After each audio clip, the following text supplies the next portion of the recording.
jusqu'à ce qu'il trouve l'appel de Grand Prix. Alors, ce thème que nous étudions en ce moment n'est pas exhaustif et on peut, je veux dire, le présenter sous différents angles. C'est ce que donc nous allons faire. Et tant qu'il y a matière à étudier, eh bien, nous allons, tant qu'il y a matière à étudier, nous allons approfondir ce thème afin que Dieu nous permette de comprendre, pour dire le sujet dans sa totalité. Alors, justification par la foi, guerre en Palestine et second exode. Comment peut-on, je veux dire, relier ces trois thèmes entre eux afin de découvrir ce que Dieu a pour nous? Et donc, comment relier ces trois thèmes entre eux? Cela peut sembler, je veux dire, surprenant, mais il y a dans la parole de Dieu des éléments nous permettant de relier ces trois thèmes entre eux. Alors, le texte que j'ai choisi, euh, servant de support, c'est celui-là, celui que Daniel va nous lire. L'Éternel, notre justice. Voici, les jours viennent, dit l'Éternel, où je susciterai à David un germe juste. Il régnera roi et prospérera. Il pratiquera la justice et l'équité dans le pays. En son temps, Juda sera sauvé, Israël aura la sécurité dans sa demeure, et voici le nom dont on l'appellera l'Éternel, notre justice. Jérémie chapitre 23, versets 5 et 6. Et voici le nom dont on l'appellera l'Éternel, notre justice. J'aime beaucoup ce texte car il est très riche, bien évidemment, parce qu'il met en place, il met en exergue notre Sauveur. Il met en exergue et il va présenter, bien évidemment, un thème qui m'est cher, celui du second exode. Alors, vous comprenez bien que ces thèmes ne sont pas, je veux dire, étudiés dans l'Église, tout simplement parce qu'on n'y croit pas et on verra pourquoi. Mais en tout cas, ce qui est important, c'est que dans la parole de Dieu, nous trouvons suffisamment d'éléments pour fortifier notre foi.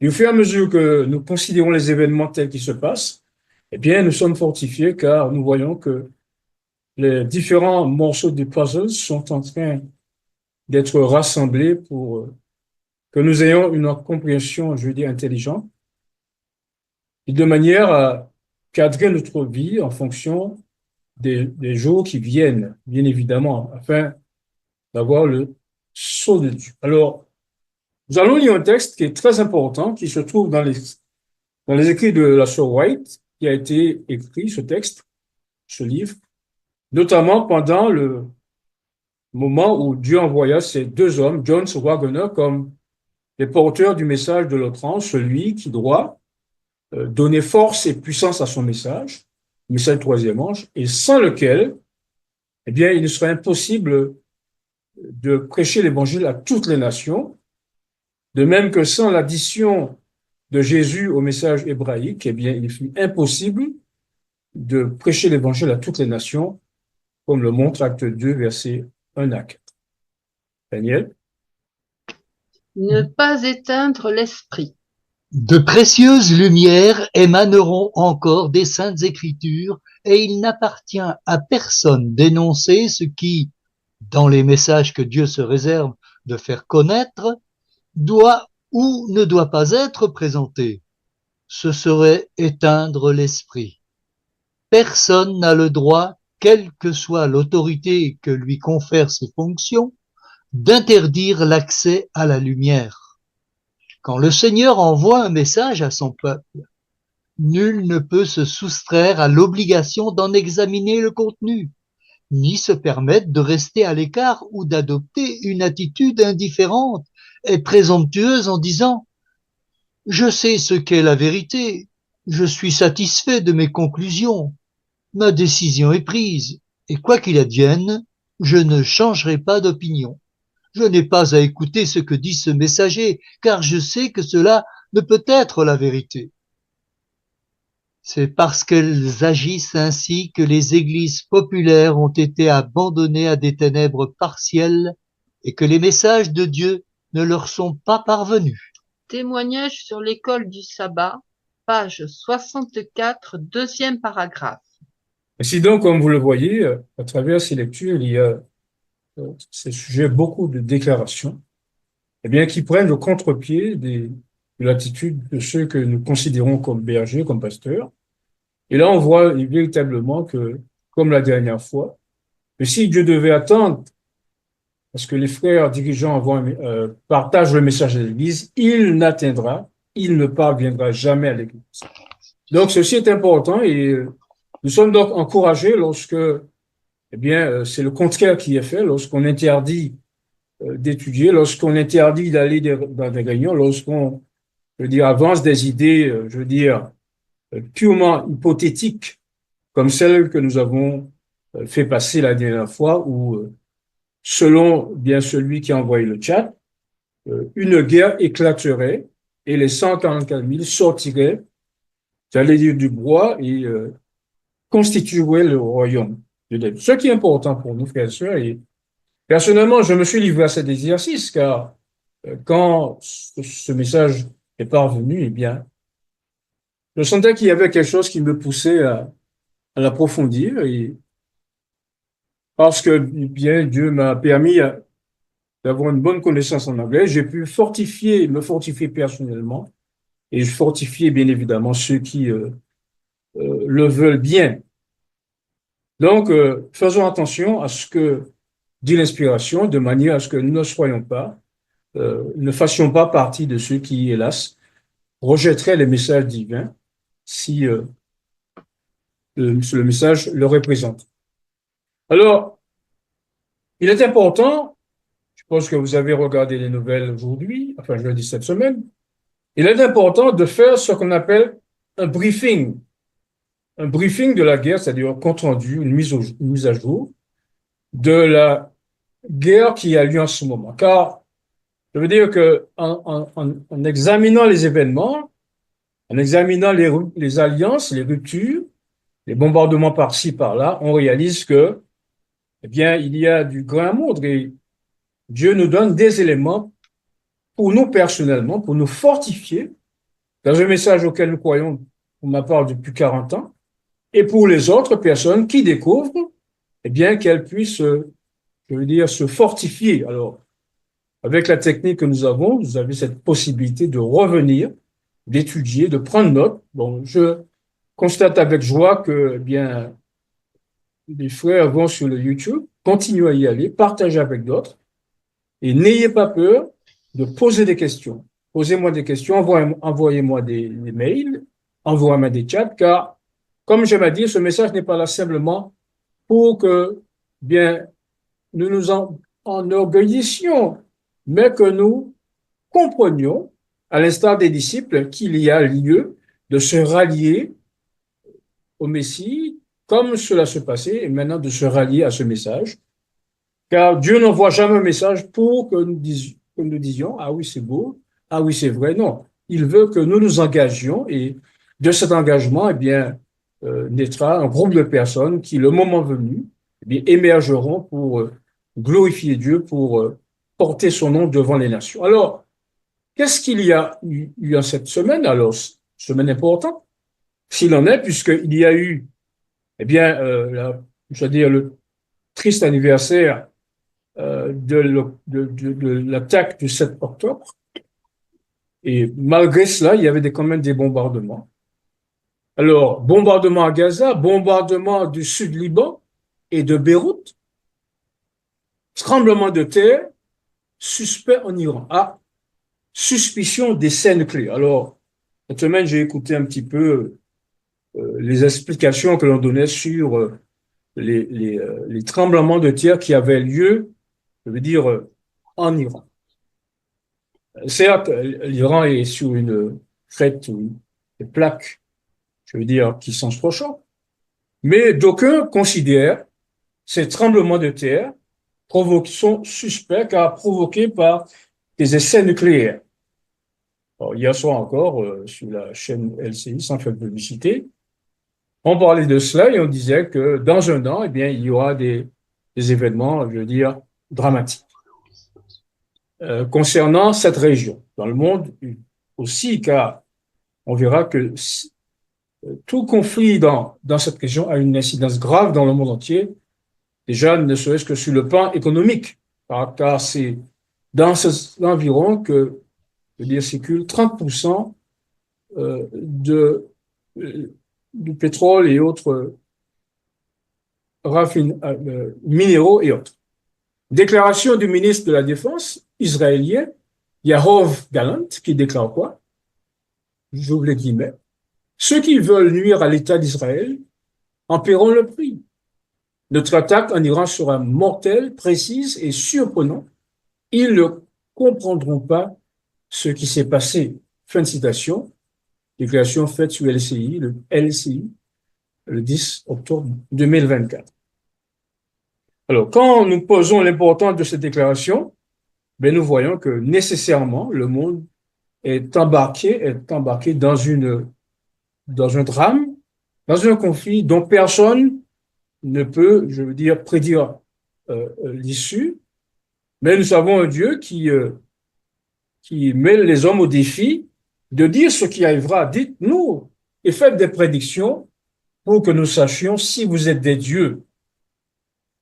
Oui, nous savons que Dieu est Dieu et qu'il a connaissance, et c'est pourquoi il a prédit dans Zacharie 12, Zacharie 14 et dans d'autres textes que, eh bien, il y aura un conflit majeur dans cette terre-là et dont l'issue sera de préparer le terrain de Dieu, le Gozen de demain, le havre dans lequel, eh bien, les hommes et les femmes qui auront cru à Dieu, je veux dire, trouveront le repos. Et donc, lorsqu'on lit cette déclaration, pour nous qui sommes le peuple de la Bible, eh bien, certains viendront vers nous et nous poserons ce défi que voici, celui que pose la Sorette dans le livre, je veux dire, Prophète et roi. Expliquez-nous les relations internationales. Les temps actuels constituent un enjeu suprême pour toutes les âmes.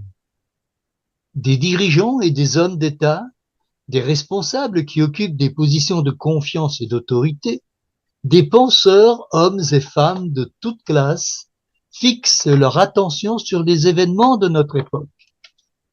Ils observent les relations internationales, l'intensité croissante de chaque composante de l'histoire terrestre, et reconnaissent qu'une situation grave et décisive est sur le point de déclencher une crise prodigieuse.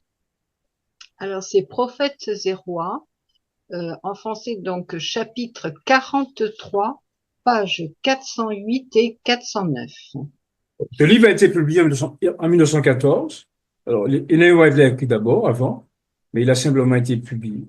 Ce que je veux dire, c'est que à l'époque, il y avait une crise internationale et se pointait à l'horizon la guerre 14-18. Et donc, attention, je parle de cette date a été la date de publication, mais Ellen White, bien évidemment, l'a écrit avant. Et donc, nous sommes dans la même situation. Les gens viendront vers nous pour nous dire que, bien, écoutez, il y a cette déclaration de Gallant, Yoav Gallant, parce que c'est Jacob Gallant. Qu'en pensez-vous? Qu'est-ce que vous avez à nous expliquer là-dessus? Est-ce que nous allons rester croix? Est-ce que nous allons rester sans réponse à leur donner? Est-ce que nous allons faire passer cette déclaration comme sans importance ou est-ce que nous allons leur donner des réponses, je veux dire, qui satisfassent leur saine curiosité? Alors, nous comprenons, bien évidemment, que si la question est posée aujourd'hui, excusez-moi du terme, à l'adventiste moyen, il ne saurait donner une réponse, je veux dire, intelligente, et il dirait simplement que cela fait partie de l'accomplissement de la prophétie. Mais les gens, et nous non plus d'ailleurs, nous ne voulons pas de généralité, nous voulons qu'on nous explique de manière claire ce qui se passe dans cette terre-là et quelle en sera l'issue? Eh bien, la Bible a la réponse à cette question. Et le prophète Joël donne un élément important dans l'évangile. Mon pays qu'ils se sont partagés. Après cela, je répandrai mon esprit sur toute chair. Vos fils et vos filles prophétiseront. Vos vieillards auront des songes et vos jeunes gens des visions. Même sur les serviteurs et sur les servantes, dans ces jours-là, je répandrai mon esprit. Je ferai paraître des prodiges dans les cieux et sur la terre, du sang, du feu et des colonnes de fumée. Le soleil se changera en ténèbres et la lune en sang, avant l'arrivée du jour de l'Éternel, de ce jour grand et terrible. Alors quiconque invoquera le nom de l'Éternel sera sauvé. Le salut sera sur la montagne de Sion et à Jérusalem, comme a dit l'Éternel, et parmi les rachetés, les réchappés, que l'Éternel appellera. Car voici, en ces jours, en ce temps-là, quand je ramènerai les captifs de Juda et de Jérusalem, je rassemblerai toutes les nations et je les ferai descendre dans la vallée de Josaphat. Là, j'entrerai en jugement avec elles au sujet de mon peuple, d'Israël, mon héritage, qu'elles ont dispersé parmi les nations, et au sujet de mon pays, qu'elles se sont partagées. Joël, du chapitre 2, verset 28 au chapitre 3, verset 2. Personne ne peut douter que nous sommes à la fin des temps. D'ailleurs, Joël 2, verset 28 à 32, 28, 29, parle d'événements liés à la présence du Saint-Esprit en puissance qui nous permettra de prêcher l'évangile à toutes les nations. Mais Joël 2 n'est pas seulement constitué de 2 versets. D'ailleurs, ce sont les seuls versets sur lesquels, eh bien, on va mettre l'accent. Mais Joël 2 a, je veux dire, 32 versets. Et ce texte est intéressant parce que des versets 1 à 10, ou 1 à 11, il permet de voir une catégorie de personnes en action. Verset 10 notamment, des personnes devant lesquelles la terre tremble, devant lesquelles les cieux pâlissent et les étoiles retirent leur éclat. On les voit tels des cavaliers intrépides entrer dans les maisons, grimper sous les montagnes, aller sans qu'ils ne se pressent les uns les autres, c'est-à-dire une armée parfaitement coordonnée. Mais jamais, au grand jamais, eh bien, on ne parle de ces versets. Car si on s'appuyait sur ces versets, on dirait qu'il s'agit manifestement de personnes à qui Dieu donnera un pouvoir particulier et que personne ne pourra troubler. On a lu ce texte, je veux dire, cette expression souvent. Donc, pas besoin de faire le mouron, d'avoir peur de la persécution, puisque ces personnes dont Dieu présente ici le pédigré, eh bien, ces personnes sont des personnes devant lesquelles la terre tremble, les visages pâlissent. Donc, on est clair là-dessus. Mais Dieu va continuer plus loin, il va expliquer dans Joël 2, verset 28, la manière dont l'évangile va arriver, puisque nous sommes dans le cadre de l'appui de l'arrière-saison. Je veux dire, ce qu'il est convenu, je dirais, d'appeler l'appui de l'arrière-saison. Mais là, on voit au verset 32 des signes accompagnant, je veux dire, ce jour-là, lorsque nous allons prêcher l'évangile à toutes les nations avec puissance. On parle ici de la présence de la montagne de Sion. Alors, quiconque, je veux dire, invoquera le nom du Sauveur sera sauvé, car le salut sur la montagne de Sion et à Jérusalem. Alors, là où il n'y a ni symbole, ni, je veux dire, figure, il faut donner à le mot le sens le plus évident. Tragédie des siècles, page 649 d'Hélène White. Et donc, vous remarquez que le salut sera sur la montagne et parmi les réchappés.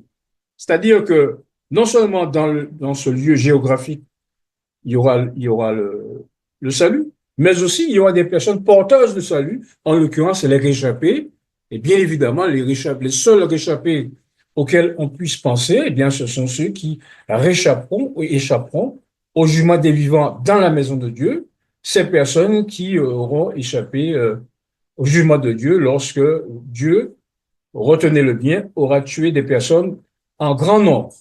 Ce n'est pas nous qui le disons, c'est Ésaïe sous l'explication de Dieu, verset 16. Alors, combien de personnes mettrons-nous dans ce grand nombre? Dieu seul le sait, mais la seule chose que nous savons, c'est que les 144 000 réchapperont à cette destruction. Alors, il y a aussi un élément qui nous permet d'affirmer, eh bien, qu'on ne parle pas de spiritualité, qu'on ne peut pas spiritualiser.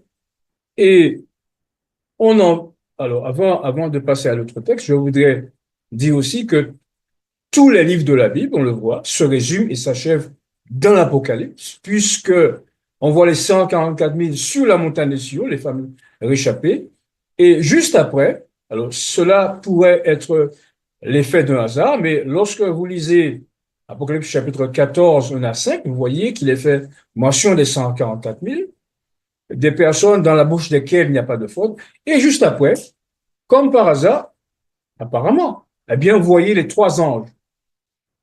Nous aurons l'occasion de montrer qu'il y a une forme de chronologie entre les versets 1 à 5 d'Apocalypse 14 et la présence des trois anges qui proclament le message éternel. Alors, pour éviter que nous soyons, vous voyez, en une forme de spiritualisation, regardez comment, juste après, chapitre 3 de Joël, eh bien, on nous explique un territoire physique littéral. Écoutons plutôt. Mon pays qu'ils se sont partagés. Car voici, en ces jours, en ce temps-là, quand je ramènerai les captifs de Juda et de Jérusalem, je rassemblerai toutes les nations et je les ferai descendre dans la vallée de Josaphat. Là, j'entrerai en jugement avec elles au sujet de mon peuple d'Israël, mon héritage, qu'elles ont dispersé parmi les nations, et au sujet de mon pays qu'elles se sont partagées. Joël chapitre 3, versets 1 et 2. Jésus avait dit que Jérusalem serait foulée aux pieds, qu'elle serait partagée, qu'elle serait piétinée. Et là, on voit que, je veux dire d'avance, Joël explique, sous l'inspiration de Dieu, bien évidemment, explique que ce pays a été partagé. Et Dieu s'en prendra aux nations pour s'être partagé son pays. Et vous remarquez qu'il y a ici un adverbe de lieu, la vallée de Josaphat, là, et là, accent grave, c'est-à-dire dans ce lieu, j'entrerai en jugement avec les nations. Donc, on voit de manière claire qu'on ne parle pas ici de spiritualisation, on parle de territoire physique, je veux dire territoire géographique. Alors, lorsque nous faisons le rapprochement avec ce que nous voyons, eh bien, nous voyons que euh, pour que Dieu puisse faire cela, pour qu'il puisse amener les nations dans ce lieu, il faut que le lieu soit, je veux dire, débarrassé de ses occupants. Or, on a vu que dans Zacharie 14, eh bien, Dieu fera cesser le combat dans ce lieu. Il brisera l'arc, on l'a vu dans Osée 2, verset 20, que Dieu va briser l'arc. Qu'est-ce qu'il va faire? Il va utiliser bien la stratégie militaire qui lui est chère, c'est-à-dire, il va provoquer un tumulte parmi les nations. Et lorsque ce territoire sera, je veux dire, débarrassé de ses occupants, eh bien, la vallée de Josaphat, le mont Sion, la terre de Palestine deviendra le lieu où Dieu non seulement ramènera son peuple, non seulement l'habitera, mais aussi ce lieu où il, je veux dire, jugera les nations. Donc tout cela, finalement, participe des événements que nous voyons. Je dis pendant des années, bon, enfin, on a vécu plus ou moins dans le calme, à part les intifadas 2001 et 2006. Mais je veux dire, après la guerre de 73, il n'y a pas eu de conflit aussi généralisé et de conflits qui suscitent autant de crainte que celui que nous vivons actuellement. Et donc, on pourrait se demander pourquoi, d'une manière générale, alors que les choses semblent bien claires, même pour le plus humble d'entre nous, pourquoi ces choses ne sont-elles pas discutées, pourquoi il n'y a pas d'échange, pourquoi il n'y a pas, je veux dire, de séminaire, bref, de manière à ce que le peuple de Dieu puisse en avoir le cœur net sur l'importance des événements qui se produisent là-bas. Ce n'est pas étonnant, puisque Dieu parle d'un ange, notre ange, celui qui se joint au troisième ange, et dont certains ne voient pas l'importance, mais dont nous voyons l'importance. Pourquoi?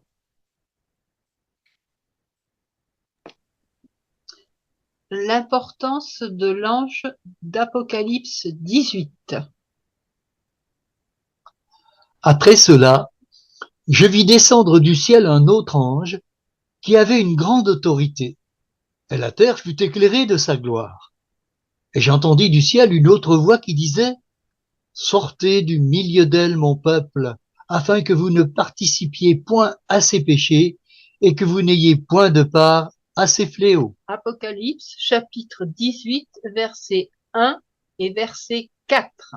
Alors que les trois anges, surtout le troisième ange, présentent l'interdiction qu'il y a de prendre la marque, le danger qu'il y a de prendre la marque de la bête, cet ange parle de manière précise de la chute de Babylone, mais aussi eh bien, du fait que Dieu invite les personnes à ne pas prendre la marque, pardon, à ne pas de sortir de Babylone afin de ne pas avoir part au fléau de Babylone. Donc c'est ça son message. Expliquer aux gens que si, en tout cas à Babylone, lorsque le moment sera venu, que si vous acceptez de venir vers nous, eh bien Dieu va vous protéger. Mais toute personne sensée vous dira, mais où devons-nous aller? Est-ce que vous allez leur dire une réponse vague? Une réponse, comme on dit, une réponse bateau, sans leur dire, eh bien, Dieu a réservé tel endroit pour se faire. Donc, si on ne considère pas cet ange comme étant important, eh bien, on va, je veux dire, outrepasser, je veux dire, des déclarations aussi importantes. Et nous ne sommes pas étonnés puisque, quant au rejet de cet ange, puisque la Sœur White en parle en ces termes. Nous devons mettre de côté nos idées étroites, égoïstes, et nous souvenir que nous avons à accomplir une œuvre de la plus haute importance. Cette œuvre consiste à faire retentir le premier, le second et le troisième message, et à préparer ainsi la venue de cet autre ange qui éclairera la terre de sa gloire. Témoignage pour l'Église, volume 3, chapitre 1er, page 12, premier paragraphe. Lorsque nous présentons ces choses, beaucoup de gens disent, mais on n'entend pas ça à l'Église. Bien, frères et sœurs, vous ne les entendrez pas, car il s'agit pour nous, en tout cas pour l'Église de Dieu, de mettre de côté ces idées étroites égoïstes. Et quelles sont donc ces idées étroites égoïstes? Eh bien, ce sont tout simplement les idées qui consistent à dire que il n'y a pas d'autre ange, il n'y a pas d'autre lumière, comme on entend, je veux dire, souvent les gens dire. Donc, il y a là un avertissement, et en dépit du fait que bien, les personnes s'accrochent à leurs idées étroites et égoïstes, il n'en est pas moins vrai que cet ange doit venir. Donc, nous devons préparer la venue de cet autre ange et préparer finalement son acceptation et faire en sorte que bien les gens comprennent quel est le projet divin. Alors déjà, on a, je veux dire, du mal à comprendre les trois anges, à en parler à cause, comme vous le savez, du parapluie des églises protestantes. Eh bien, on a encore moins de mal à admettre l'idée d'un autre ange qui vient pour éclairer la terre et pour servir, comme il écrit page 277, bas de page, comme une addition au message des trois ans. Donc, je pense que à partir de cette fondation que nous venons de poser, nous avons suffisamment d'éléments pour nous permettre de comprendre que, eh bien, les prémices, je veux dire, de cette guerre là-bas équivalent en s'accentuant, puisque quand on regarde le chemin parcouru depuis octobre 7, 2023, on voit que, eh bien, nous sommes arrivés à une situation éminemment, je veux dire, dangereuse, celle de la frappe de l'Iran, et on comprend ce qu'il peut en advenir. Alors, la question reste posée, quelle est la relation entre le conflit israélo-arabe et la justification par la foi, comme nous l'avons, je veux dire, établi en préambule? Eh bien, Dieu a un message particulier pour son peuple qui vit dans les derniers temps.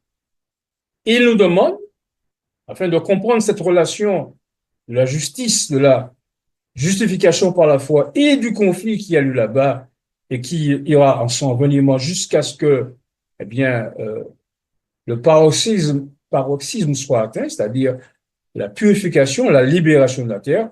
Voilà ce que le prophète Michée, sous l'inspiration de Dieu, nous recommande.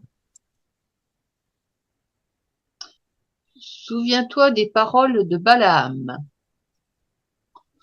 Mon peuple, souviens-toi, je te prie, du dessein que forma Balak, roi de Moab, et de ce que Balaam, fils de Béor, lui répondit, de Sittim jusqu'à Gilgal, afin que vous connaissiez la justice de l'Éternel. Michée chapitre 6, verset 5 en version Darby. Alors, la seconde dira, afin que vous connaissiez les bienfaits de l'Éternel. Moi, j'ai choisi la justice de Dieu, la Darby, qui est de pair avec la King James, the righteousness of the Lord, la justice de Dieu. Et nous verrons que lorsque Dieu ici emploie justice, eh bien, il le fait à dessein. Ne croyez pas que Dieu puisse faire les choses de manière, je veux dire, légère. Alors, donc on pourrait se dire, eh bien, ce que Michée dit se rapporte à des événements, je veux dire, qui remontent à la jeunesse et qui peuvent s'être déjà passés au cours de l'histoire d'Israël, puisque Michée était prophète de Dieu à ce moment-là. Eh bien, nous découvrirons que dès ce moment-là, Michée nous renvoie à une prophétie, celle de Balaam, et comme je le dis au début, Jésus, par exemple, dans Matthieu 13, 52, c'est pourquoi, il déclare, c'est pourquoi tout scribe instruit de ce qui concerne le royaume de Dieu est semblable à un maître de maison qui tire de son trésor des choses nouvelles et des choses anciennes. Et commentant ce texte, Ellen White déclare qu'il y a une vérité adaptée à toutes les époques pour le besoin du peuple. Et elle va prendre justement l'exemple de Jésus lorsque elle déclare ce que la Bible dit, en l'occurrence concernant les disciples d'Emmaüs, et commençant par Moïse et les prophètes, il leur raconta tout ce qu'ils devaient savoir sur lui. En effet, Moïse, déjà dans Deutéronome 18, verset 15, annonçait la venue de Christ. Ce prophète, comme moi, disait-il, et vous l'écouterez. Donc, la déclaration de Moïse a traversé le temps jusqu'à ce que, bien, Jésus vienne naître. Hélas, les siens ne le reçurent pas. Donc, quelle est donc cette prophétie et quelle relation y a-t-il entre la justice de Dieu, la justification par la foi? Eh bien, le prophète Moïse, car il était prophète, va nous le rappeler.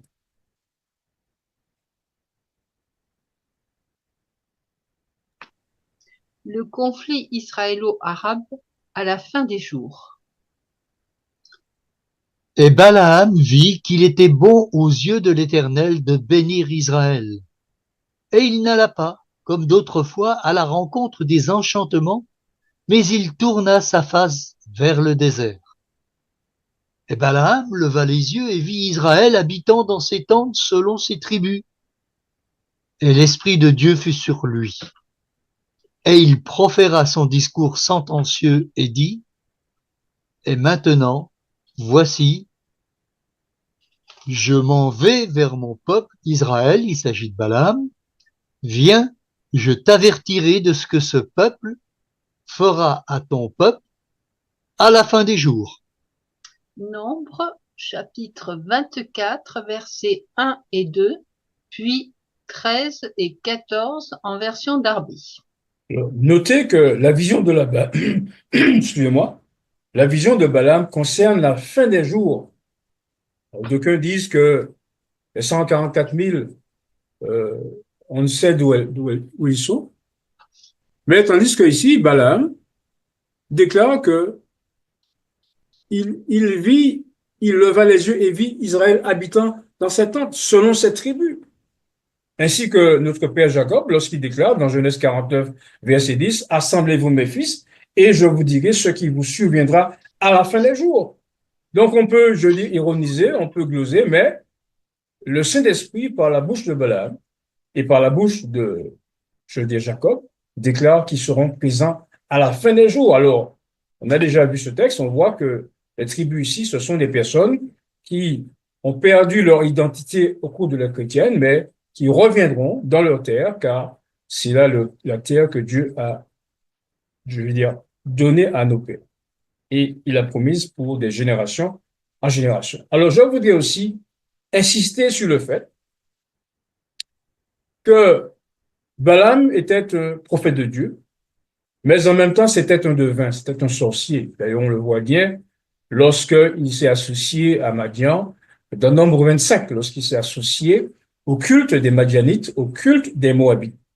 D'aucuns vont mettre l'accent sur, regardez le prophète, c'est un homme qui a fait ceci, qui a fait cela, qui avait une vie, je veux dire, répréhensible, mais pour répréhensible que furent leur vie, il n'en est pas moins vrai que leurs prophéties se sont accomplies. Et donc, lorsque Balaam va parler de la prophétie concernant Christ, Christ est bien né à Bethléem, il est bien venu sur la terre, il a habité en Galilée, et finalement, il est mort, et nous nous réjouissons du salut qui nous est accordé en Jésus-Christ. On ne s'attardera pas, enfin, sauf ceux qui le veulent, on ne s'attardera pas sur le fait qu'il a été, pardon, excusez-moi, je veux dire sorcier, pas plus qu'on s'attardera sur le fait qu'il a conduit Israël à l'apostasie après que Dieu lui ait demandé de bénir Israël. Bref, on retiendra la vérité. Et c'est ce qui a, je veux dire, c'est ce qui est important pour nous autres. Et donc, vous voyez que Balaam voit 12 tribus, je veux dire, à la fin des jours. Et à ce sujet, voilà le confort que donne la plume inspirée sur, je veux dire, le développement du peuple de Dieu jusqu'à nos jours. Elle déclare en effet, Balaam voit notre époque. Et Balaam, les yeux arrêtés sur le camp d'Israël, contemple sa vaste étendue et sa belle ordonnance, où tout proclame la prospérité, la discipline et l'ordre le plus parfait. Il reconnaît la faveur dont Dieu entoure Israël et son caractère distinctif qui ne doit pas être placé au niveau des autres, mais au-dessus. La vision accordée à Balaam ne lui révèle pas seulement l'histoire du peuple hébreu comme nation, il contemple aussi l'accroissement et la prospérité du peuple de Dieu jusqu'à la fin des temps. Transporté à la vue de ce spectacle, le prophète, malgré lui, s'écrie: qui pourrait compter les grains de poussière de Jacob et dénombrer le quart des enfants d'Israël? Patriarches et prophètes, chapitre 40, page 426. ah, il déclare malgré lui. Oui, malgré le fait que certains décrivent notre message et nous affluent de railleries et de colibets, eh bien, Balaam, sous l'inspiration de Dieu, déclare que, eh bien, Jacob sera comme la poussière de la terre. Et qui pourra dénombrer le quart des enfants d'Israël? Il ne parle pas ici des enfants d'autres nations, d'Ammon, de Moab. Il parle ici, se concentre sur les enfants d'Israël. Cela signifie que, comme dirait Osée 2, verset 1er, cependant, le nombre des enfants d'Israël sera comme le sable de la mer qui ne peut ni se mesurer ni se compter. Et au lieu qu'on leur disait, vous n'êtes pas mon peuple, on leur dira fils du Dieu vivant. Oui, il y a dans le monde beaucoup de personnes qui semblent être des païens, mais Dieu déclare que, eh ben, ils peuvent faire partie de cette poussière de Jacob. Et comme le dit le psaume 87, verset 4, l'Éternel compte en inscrivant les peuples, c'est là qu'ils sont nés. Donc Dieu sait où je suis né. Dieu sait pourquoi, eh bien, je suis devenu adventiste. Pourquoi mes parents le sont devenus. Bref, tout cela, Dieu le sait, il a dans son calepin. Et lorsque le moment sera venu pour que ces prophéties s'accomplissent, eh bien, n'en déplaise au moqueur, avec leur rêverie, eh bien, la parole de Dieu s'accomplira.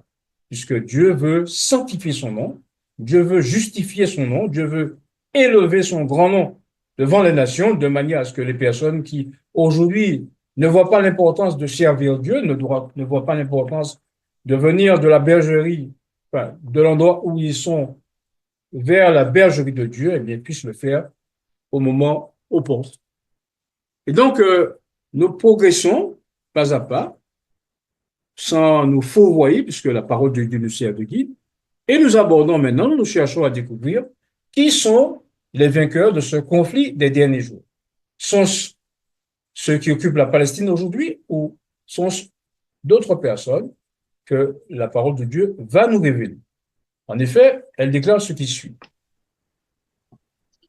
Les vainqueurs du conflit des derniers jours. Et maintenant, voici, je m'en vais vers mon peuple. Viens, je t'avertirai de ce que ce peuple fera à ton peuple à la fin des jours.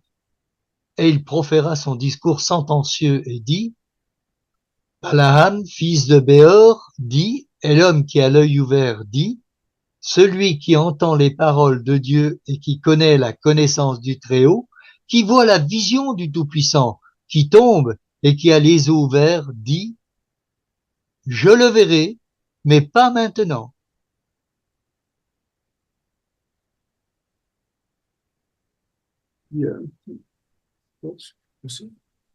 Voilà. Vas-y. Je le verrai, mais pas maintenant. Je le regarderai, mais pas de près. Une étoile surgira de Jacob, et un sceptre s'élèvera d'Israël, et transpercera les coins de Moab, et détruira tous les fils de tumulte. Et Édom sera une possession, et Séhir sera une possession, eux, ses ennemis, et Israël agira avec puissance. Et celui qui sortira de Jacob dominera, et il fera périr de la ville le résidu. Nombre chapitre 24, versets 14 à 19. Lors de notre étude précédente, nous avions montré que ce germe, cette personne, n'est autre que Christ lui-même. Et puisque, conformément à la prophétie de Balaam, remarquez qu'il ne dormait pas, qu'il avait l'œil ouvert, l'œil de la foi. Et puisque il est venu, il est mort pour nous, il est ressuscité, il vit au siècle des siècles, eh bien, nous attendons cette deuxième partie de la prophétie qui ne s'est pas encore accomplie et qui doit nécessairement s'accomplir avant qu'il ne revienne, c'est-à-dire qu'il prenne la direction des armées d'Israël. Alors, je ne saurais vous dire de quelle manière, mais une chose est certaine, c'est que, eh bien, celui qui sortira de Jacob, en l'occurrence Christ lui-même, il dominera, il fera, je veux dire, périr le résidu. Voilà, je veux dire, une prophétie sûre et certaine, comme l'encre de l'âme, et qui ne saurait être circonvenue, quand bien même, eh bien, on saurait nous essayer de nous démontrer le contraire. Alors, justification et conflit des derniers jours. Qu'est-ce que cela signifie? Cela signifie tout simplement, j'attends que Daniel lise. Vas-y, Daniel. Connaître la justice de Dieu. Mon peuple, souviens-toi, je te prie, du dessein que forma Balak, roi de Moab, et de ce que Balaam, fils de Béor, lui répondit, de Sittim jusqu'à Gilgal, afin que vous connaissiez la justice de l'Éternel. Michée, chapitre 6, verset 5, en version Darby. Lorsque Dieu nous demande de nous souvenir de quelque chose, c'est que manifestement cette chose revêt une importance particulière. Ne nous demande-t-il pas, Exode 20, verset 8, souviens-toi du jour du repos? Et nous nous en souvenons, puisque nous sommes de ceux qui avons accepté le message des trois anges et qui gardons le sabbat, le saint sabbat de Jéhovah. Ainsi donc, Dieu nous demande de nous souvenir et lorsque nous voyons ces événements, lorsque nous voyons, je veux dire, l'Iran, nous voyons le Liban, nous voyons le Hezbollah, nous voyons le Hamas, nous voyons les Houthites au sud, je veux dire, de la péninsule arabique, et nous voyons aussi d'autres peuples qui se présentent, je dis, dans l'ombre, comme des soutiens à Israël, je veux dire, aux Palestiniens, eh bien, nous comprenons que Dieu nous demande de nous souvenir. Et puisque ces choses se passent, eh bien, nous sommes donc dans la situation de l'attente, je veux dire, pieuse, l'attente en vue de la préparation des événements qui vont marquer la fin de la prédication de l'Évangile.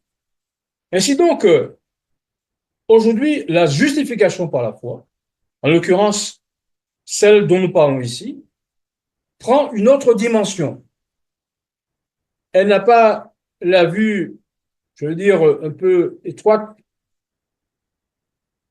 comme dans laquelle certaines personnes voudraient, je veux dire, l'enfermer. Ce n'est pas seulement, je veux dire, le sacrifice de Christ par le biais duquel nous avons la vie éternelle. C'est aussi l'acceptation de toute parole qui sort de la bouche de Dieu. Ainsi, nous l'avons, Abraham crut à Dieu et cela lui fut imputé à justice. Et quand il lui fut imputé à justice, il fut imputé à justice à Abraham parce qu'il avait quitté, je veux dire, Charan, après avoir quitté Ur en Chaldée, Charan, et finalement descendit le long de la côte et acheta cette caverne de Macpéla où sa femme et lui sont enterrés jusqu'à ce jour. Donc, tout cela, frères et sœurs, montre bien que Dieu nous demande de nous souvenir de ces événements afin que nous connaissions sa justice, afin que nous comprenions que toute parole qui sort de la bouche de Dieu s'accomplira. Alors, quel a été le plan de Dieu pour son peuple d'hier? Et quel sera son plan pour le peuple de demain? Voilà ce que rapporte Prophète Théoa, page 12. 11, ça dépend. Le plan de Dieu pour Israël d'hier. Les enfants d'Israël devaient occuper tout le territoire que le Seigneur leur avait assigné. Il fallait déposséder les nations qui avaient rejeté le culte du vrai Dieu. Mais le plan du Seigneur était que par la révélation de son caractère à Israël, les hommes soient attirés à lui. L'Évangile était adressé au monde entier. Par le service sacrificiel, le Christ devait être exalté devant la nation, et tous ceux qui le regardaient auraient la vie.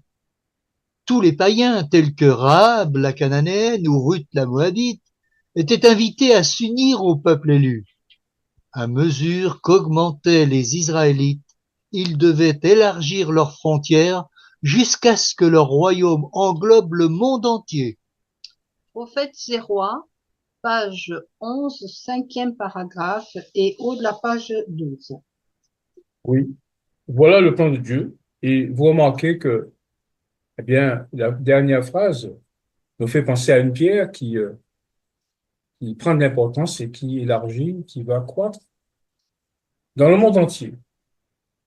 Vous aurez remarqué la similitude. Nous ne sommes pas ici dans le cadre de Jésus, nous sommes dans le cadre du royaume, celui que Dieu avait établi selon Exode 19, versets 5 et 6. Vous serez pour moi un royaume de sacrificateurs. Et notez qu'au fur et à mesure que, eh bien, les enfants d'Israël croissaient, le royaume croîtrait aussi et engloberait le monde entier, pour être donc ce royaume de sacrificateurs.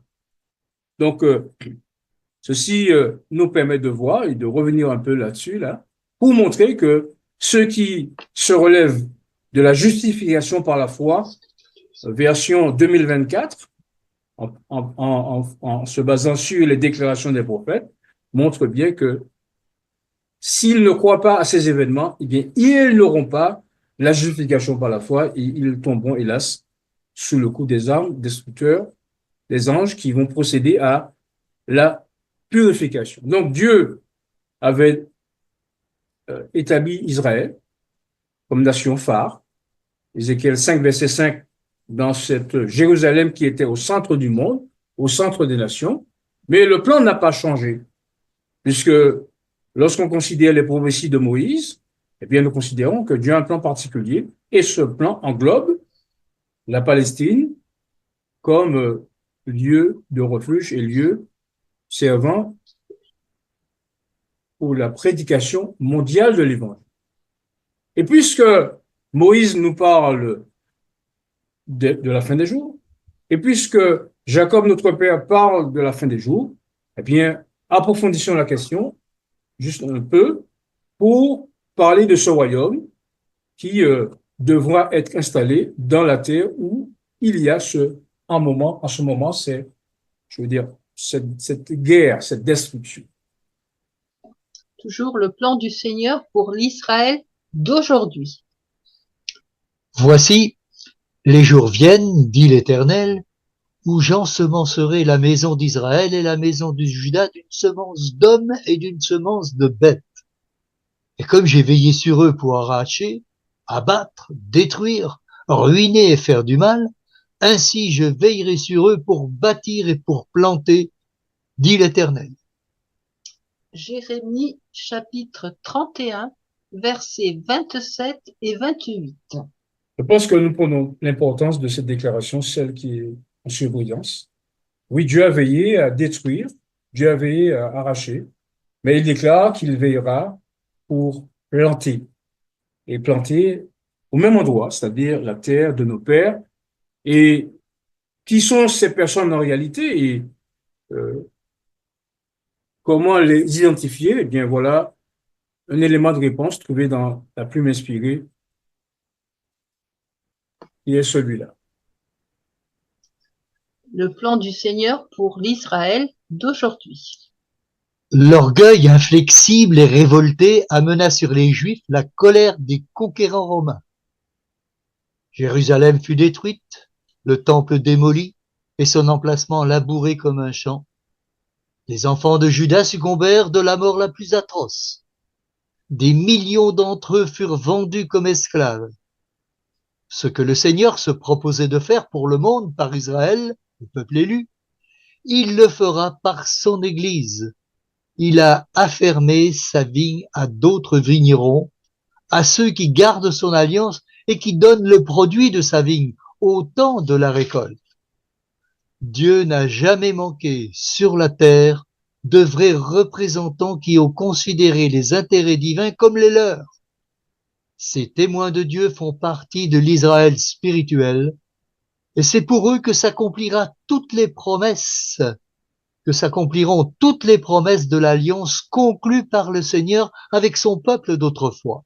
Prophètes et rois, chapitre 59, page 540, premier paragraphe. Alors, ne partez pas, il ne nous reste que 5 diapos. Donc, voilà qui sont les descendants du peuple de Dieu. Ces personnes, eh bien, à qui Dieu a fermé sa vigne, des personnes qui sont toujours de la race de Jacob, puisque Jacob dit que ces personnes seront vivantes à la fin des temps, ces fils seront présents à la fin des temps, eh bien, ils ne peuvent être, je veux dire, présents que par leur descendance, que Dieu a canalisé pour faire partie de ceux qui sont sur la montagne de Sion, avec l'agneau, en l'occurrence les 140 appelés. Nous ne savons nous ne savons pas à quelle tribu nous appartenons, mais le moment venu, eh bien, nous saurons et nous aurons, à l'instar d'Israël, j'ai dit hier, nos bannières portant le nom et avec les 12 000 pour chacune des tribus. Alors, quel est le vrai rapport entre cette justification par la foi et le conflit? Bien, parce que Dieu veut faire quelque chose de particulier en cette terre. Il veut démontrer ce qu'il est en tant que personne, je veux dire, juste, en tant que personne sanctifiée, en tant que personne consacrée. Et il va, par l'apôtre Paul, nous rappeler qui était Jésus et quelle était sa justice, quelle était sa sanctification. Et nous verrons, sans, je veux dire, difficulté aucune, le rapport qu'il y a entre cette guerre qui a lieu, cette purification du terrain et ce qui ce qu'il en adviendra par la suite. Alors, cette partie est importante. Lisons. Afin que nous devenions par lui justice de Dieu. Celui qui n'a point connu le péché, il l'a fait devenir péché pour nous, afin que nous devenions en lui justice de Dieu. 2 Corinthiens chapitre 5, verset 20. Ainsi donc, Dieu nous place ici devant la situation de Jésus-Christ lui-même. Il y a un grand débat autour de la situation de Jésus avant ou après le péché, mais là, on voit que Jésus est devenu péché pour nous afin que nous devenions en lui justice de Dieu. Et pourquoi est-il important de relier ces deux événements, cette guerre qui a lieu et cette justification par la foi? Eh bien, il a un objectif, celui de faire en sorte que un groupe de personnes, 144 000, bien soit aussi pour les autres justice de Dieu parce qu'ils auront vécu et ils se seront, je dis, appliqués, notamment à la fin des temps que nous vivons, eh bien, de devenir comme Jésus, justice eux-mêmes. Ainsi, nous lisons cette déclaration de Jones dans le livre Leçons tirées de la foi en anglais, traduit en français. Une chair semblable à celle d'Adam. Semblable à une chair de péché. On pense souvent que cela signifie que le Christ a simulé une chair de péché, qu'il n'a pas pris sur lui une chair de péché réelle, mais seulement ce qui semblait l'être. Mais les Écritures n'enseignent pas une telle chose. En conséquence, il a dû être rendu semblable en toutes choses à ses frères, afin qu'il fût un souverain sacrificateur miséricordieux et fidèle dans le service de Dieu, pour faire l'expiation des péchés du peuple. Hébreux 2, 17, il est né sous la loi, afin qu'il rachetât ceux qui étaient sous la loi. Galates 4, versets 4 et 5. Il a pris la même chair que tous ceux qui sont nés d'une femme. Un texte parallèle à Romains 8, versets 3 et 4 se trouve dans 2 Corinthiens 5, verset 21. Le premier dit que le Christ a été envoyé dans une chair semblable à une chair de péché, afin que la justice de la loi soit accomplie en nous.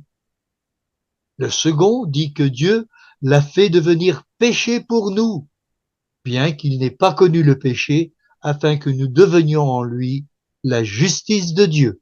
Wagoner, épître sur les Romains, page 126.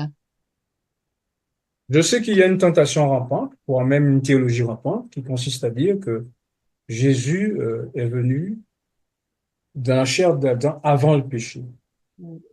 Les textes de la Bible sont clairs, il est venu dans une chair de péché. Et ceci pour montrer eh bien, qu'il était possible de plaire à Dieu, d'observer les commandements de Dieu comme lui-même il a fait, comme il a observé les commandements de son Père. Et donc, le parallèle que nous pourrions trouver, que nous trouvons dans cette justification par la foi en relation avec la vie que nous devons mener, eh bien, est expliqué par Wagoner, excusez-moi, A.T. Jones, dans le bulletin de la Convention générale. Et là, nous verrons que l'objectif de Dieu, c'est de faire quoi? C'est de planter des personnes sanctifiées, des personnes qui deviendront pour les autres justice de Dieu. C'est là le projet de Dieu et montrer de manière, je veux dire, devant toute l'humanité, que ce qui n'a pas été possible à un certain moment le sera possible lorsque bien Dieu va élever son grand nom par les 144 000 dans la bouche desquels il n'y a pas de fraude, comme le dit, je veux dire, le révélateur dans Jean 14. Donc nous lisons cette déclaration, très importante. Qui le Seigneur plantera-t-il dans la terre sainte? Il a condamné le péché dans la chair, démontrant que même au travers de cette chair de péché, il a pu vivre une vie sans péché. Sa vie parfaite sera manifestée dans la chair mortelle, afin que tous en soient le témoin pendant les 7 plaies. Si cette puissance ne peut être manifestée avant la fin du temps de grâce, le peuple de Dieu ne pourrait en être le témoin.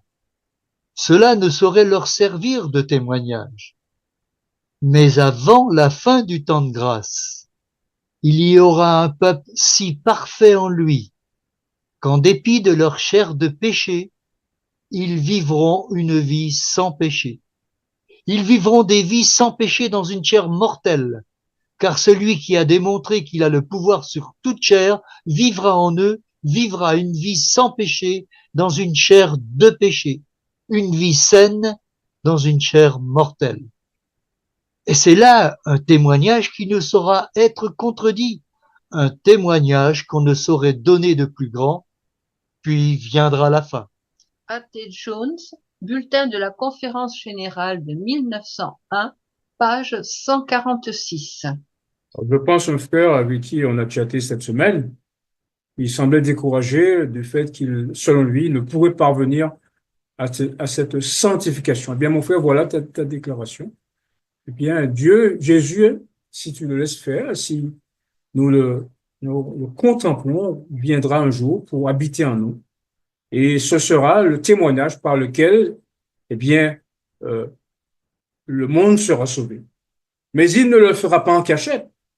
Il ne le fera pas dans les montagnes et dans les campagnes et dans les bois comme on pense. Non, il le fera de manière ouverte.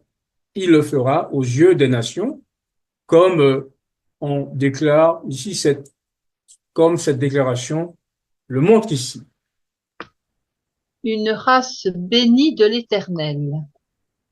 Leur race sera connue parmi les nations et leur postérité parmi les peuples. Tous ceux qui les verront reconnaîtront qu'ils sont une race bénie de l'Éternel. Car, comme la terre fait éclore son germe, et comme un jardin fait pousser ses semences, ainsi le Seigneur, l'Éternel, fera germer le salut de la louange en présence de toutes les nations. Ésaïe chapitre 61, versets 9 et 11. Oui, l'Éternel veut le faire en présence de toutes les nations. Cela signifie que vous avez appris qu'il a été dit que nous allons nous cacher dans les montagnes, dans les forêts. Mais moi, je vous dis, selon Ésaïe 66, verset 11, moi l'Éternel, pas moi, que le Seigneur fera germer son salut en présence de toutes les nations. Et nous avons vu que dans Joël 2, verset 3, car le salut sera sous la montagne de Sion et parmi les réchappés que l'Éternel appellera. Frères et sœurs, mon vœu et ma prière pour chacun de vous, chacun de nous, c'est que nous approfondissions ces thèmes-là. Les thèmes, je veux dire, en relation avec la guerre. Vous voyez, nous n'avons pas pris de petits livres particuliers, des livres qui ne disent pas ainsi par l'Éternel. Nous avons pris des livres qui disent ainsi par l'Éternel, ainsi parle Jéhovah, ainsi parle son serviteur Wagner, ainsi parle son serviteur Jones, ainsi parle, je veux dire, la sœur White, qui, bien sûr, toutes ces personnes parlent au nom de Dieu. Dieu veut montrer que nous devons nous appliquer à assurer notre élection et notre vocation. Car selon Ésaïe 61, 60, verset 22, il déclare que ces choses s'accompliront rapidement. Moi, l'Éternel, dit le texte, je hâterai ces choses en leur temps.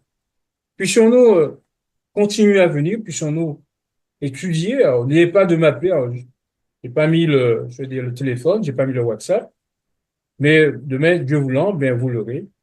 Et comme je vous dis, l'objectif, c'est pas de former un club où on se dit, voilà, qu'on a étudié. L'objectif, c'est que toutes les personnes, justement, qui acceptent cette vérité, eh bien, se rapprochent, comme les apôtres se sont rapprochés de Jésus, non pas simplement pour le suivre, mais pour former ce petit cercle qui a commencé avec 12 disciples et ensuite qui a augmenté jusqu'à atteindre 120 personnes.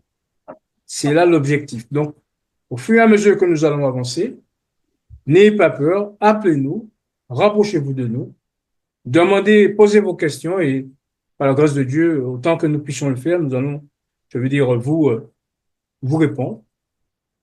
Alors, bien évidemment, on aurait pensé, on aurait aimé vivre toutes ces choses en live, être vivant, mais si Dieu en décide autrement, eh bien, il faut que nous laissions des éléments pour la postérité de manière à ce que ce message puisse continuer. Oui, de grâce, continuer à venir. Comme dirait la sœur White, un membre fidèle en invitera d'autres. Témoignage volume 3, page 411. Et ainsi, l'objectif du Seigneur sera atteint. Glorifier son nom parmi les nations par le biais des 144 000 fils de Jacob. C'est là ma prière pour chacun de vous. Amen. Amen. Amen. Eh bien, frères et sœurs, vous avez la parole pour les questions et je vois El Sweetie. El Sweetie, tu as la parole. Bonsoir tout le monde, bonsoir Fabolo, Ma sœur. et Bonsoir, je vous souhaite un Sweetie. bon sabbat. Merci. Alors, en fait, ma première question, si je peux dire, c'est une question. Alors, est-ce que je peux résumer la justification par la foi en tant que croire à tout ce que nous a été révélé? Est-ce que c'est ça la justification par la foi? C'est Ça veut dire, d'abord la première notion. Puisque lorsqu'on lit l'histoire d'Abraham dans Genèse 18, Genèse 17, le texte dit, je crois Romains 4, 17 aussi le dit, Abraham crut à Dieu et cela lui fut imputé à justice. Donc, il fut déclaré juste lorsque Dieu lui demanda ce soir-là, lorsqu'il avait fait, je veux dire, le sacrifice, qu'il avait partagé les animaux, les oiseaux et autres. Dieu lui a dit, écoute, je vais faire de toi une grande nation. Et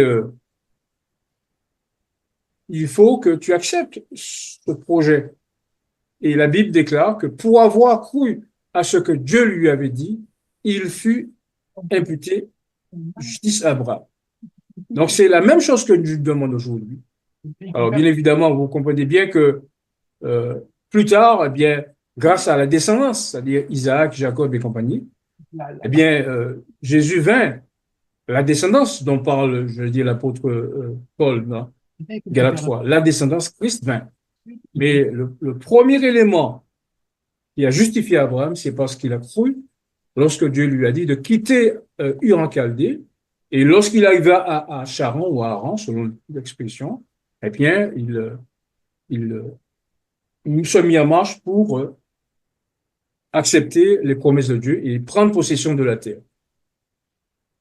Alors, d'accord, bien évidemment, au centre de cette justification, il y a Jésus-Christ. Rappelez-vous, lorsque Jésus, lorsqu'on posait des pièges, il disait, eh bien, Abraham a vu ce jour et il s'en est réjoui. Et c'est important d'associer Jésus au centre de ces événements, car comme nous l'avons vu ici dans, je veux dire, Nombre 24, verset 16, eh bien, celui qui sort de Jacob est souverain et il sera maître des villes. Donc, si on n'associe pas Christ dans cela, dans le projet, eh bien, je dis, ce n'est plus la justification par la foi, c'est la justification par les œuvres. Mais les deux sont liés, donc on a raison de dire que cette promesse est importante parce que, comme j'ai dit en fin d'étude, l'objectif de Dieu, c'est de révéler son caractère à l'humanité. Il le fera par les 144 000. d'accord. Donc, je peux dire aussi, par exemple, tout ce qu'on a pu étudier aujourd'hui et le fait qu'on puisse aller retourner en Palestine, ça aussi, c'est croire en ça. Donc, ça peut Oui, être... cela relève de la justification par la foi, D'accord, puisque, d'accord, rappelle-toi ce que Michée dit, mon peuple, souviens-toi ce que Balaam a dit à Balak, afin que tu connaisses la justice de l'Éternel. Et d'accord, lorsqu'on va dans le Nombre 24, on voit bien évidemment Jésus au centre de la vision, de la prophétie, qui se passe à la fin des jours, et bien évidemment le fait que euh, nous croyons à ces promesses. d'accord, très bien. Merci. Je veux juste euh, donner une référence de livre, justement, comme à la fin, tu as parlé de Christ et de Jésus-Christ, et on fait en fait quelques amalgames par rapport à la mort de Jésus-Christ, etc. J'ai un livre que je lis actuellement qui est Christ dans les psaumes. Et en fait, ce livre, il est vraiment intéressant. Et en fait, moi je l'ai lu, mais ça fait, c'est pas que ça fait, oui, ça, ça, ça, ça parle aux tripes, quoi. Et ça fait vraiment comprendre la souffrance de Jésus à la croix et tout ce qu'il a pu faire pour nous. Et là, ça va directement droit au cœur. Oui, Là, vraiment. et c'est important que tu parles des psaumes, puisque le message que nous avons ici remonte depuis, je dis, le livre des Nombres. Et il passe aussi par les psaumes, psaume 105, versets 8 à 10, qui montre que Dieu a donné la terre d'Israël comme une alliance éternelle. Vous voyez? Et donc, le fait qu'ils reprennent cela, eh bien, montre bien que c'est ce que Dieu veut que nous comprenions, et il le fait à dessein par plusieurs prophètes. Alors, tu parles de Jésus mentionné dans les psaumes, oui, quoi que c'est le psaume 22 ou le psaume 8, de vérifier, où on dit que tu ne permettras pas que ton bien-aimé voie la corruption. D'ailleurs, c'est ce que pardon, pas Paul, mais Pierre va reprendre dans Acte 2, versets 40 et 41, lorsqu'il il dit que David, finalement, a parlé de cela, du fait que Jésus ne verra pas la corruption. On parle de Jésus comme étant vendu, je veux dire, dans les psaumes. OK, donc, ce qui est important, c'est que, comme dirait Ellen White, pour découvrir une vérité, eh bien, il faut comparer les versets entre eux et vous arrêter à chaque verset, à chaque phrase. Et si nous le faisons, Mets-le dans un verre, je vais le nous aurons finalement la vérité dont nous avons besoin. Exactement. Même le psaume 69 aussi, psaume 69 et le psaume 22 aussi, Oui, parlent vraiment de Jésus, de Jésus-Christ. très bien, Donc voilà. Donc merci, frère Bolo. J'ai bien compris. Merci beaucoup. très bien. Sœur Viviane, bonsoir. Bonsoir, frère Patrice. Merci beaucoup. Bonsoir, frère Bolo. Bonsoir Bonsoir, à monsieur. Bon, tous ça va? et bon sabbat dans le Seigneur. Donc, ma question, c'est le titre Mon pays qui se sont partagés dans Joël 3 et le verset 2. Je rassemblerai toutes les nations et je les ferai descendre dans la vallée de Josaphat. Là, j'entrerai en jugement avec elles au sujet de mon peuple, d'Israël, mon héritage, etc. Et je voulais savoir, mais combien de jugements qu'il y a? Là, parce que Combien de là, jugements? comment? Combien de jugements qu'il y a? Alors, bon, bien Oui, évidemment, combien de il y a le jugements y jugement a-t-il? investigatif qui a lieu dans le ciel aujourd'hui et qui se terminera, je veux dire, jusqu'à ce que les vivants Donc, soient c'est jugés. le jugement des morts. Mais en l'occurrence, dans ce cas-là précis, c'est un jugement spécifique euh, qui est en relation avec les personnes qui se sont partagées le pays de Dieu. Donc, euh, comment qualifier ce jugement? Alors, plus tard dans le texte, Joël 3, il est parlé de multitudes qui descendent dans la vallée de jugement. Et d'autres versions disent dans la vallée de la moisson.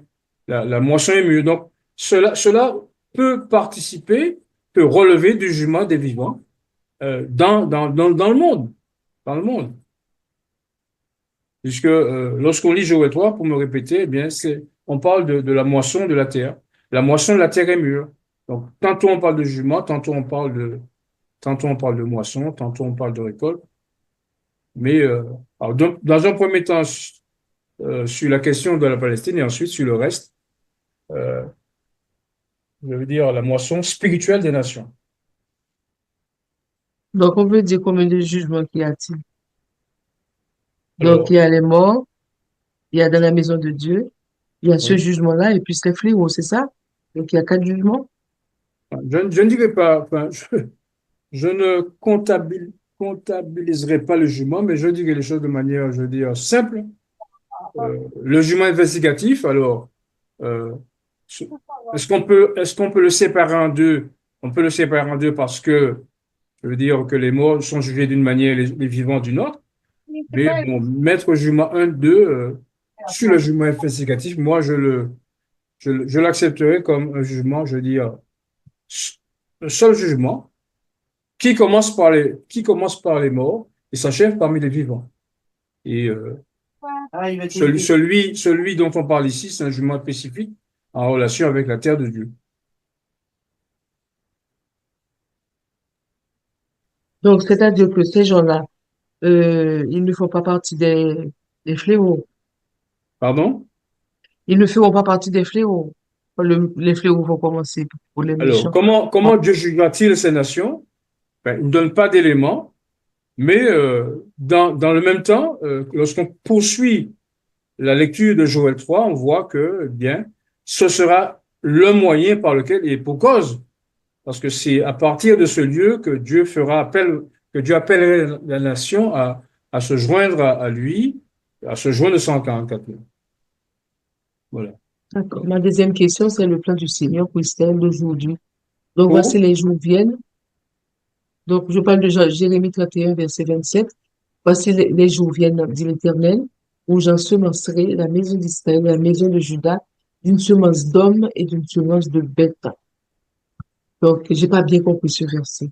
alors, Si tu peux Ce que Dieu m'expliquer. veut montrer, c'est que les 144 000 vont arriver au nombre de 144 000. Et manifestement, il y aura, je veux dire, une croissance de population. Euh, Lorsqu'il ensemence, cela veut dire que les gens procréent et donnent naissance à d'autres personnes. C'est la même idée qui est reprise dans Zacharie 2, verset 5, lorsqu'il dit que Jérusalem sera une ville ouverte à cause de la multitude de bêtes et de personnes. Donc, cela veut simplement dire qu'il y aura procréation, tant au niveau des humains que des animaux. Voilà. Puisque avant que le Christ ne revienne, en tout cas jusqu'à ce qu'il revienne, eh bien, le droit de création sera perpétué. Ce n'est qu'au retour du Christ que cette procréation, eh bien, va s'arrêter, puisque Jésus déclare que, eh bien, lorsqu'il viendra, nous serons comme les anges. Et à cela, confirmation est donnée dans Message choisi volume 1 page 203, où il est dit que, eh bien, il est impossible à ceux qui... Daniel peut lire ce texte, s'il te plaît. Euh, Message choisi, volume 1, page 203. Je conjecture sur la nouvelle terre. Donc, jusqu'à ce que le Christ revienne, on pourra, je dis, il y aura